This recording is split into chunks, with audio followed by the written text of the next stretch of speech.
పడకుండు నిమిత్తము. మరి నిరీక్షణ లేకపోతే ఏముంటది? దుఃఖమే ఉంటది.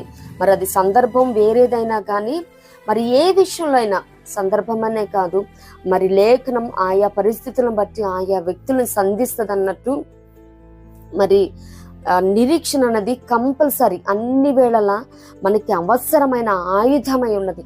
ఆ నిరీక్షణ లేకపోతే జీవితం ఏ రీతిగా అగమ్య గోచరం అంధకారం అయి ఉంటుందో ఆ రీతిగానే దుఃఖమయమై ఉంటది. మరి నిరీక్షణ ఉన్నప్పుడు, ఆ హోప్ అన్నది ఉన్నప్పుడు ఏంటంటే జీవితం ఆనందమయంగా ఉంటది, సుఖంతో శాంతితో మరి జీవిస్తాము. మరి ఫలాలను జయాలను చూస్తామన్నమాట, బలాన్ని పొందుకుంటాము. నిరీక్షణ అన్నది ఈ రీతిగా పనిచేస్తుంది.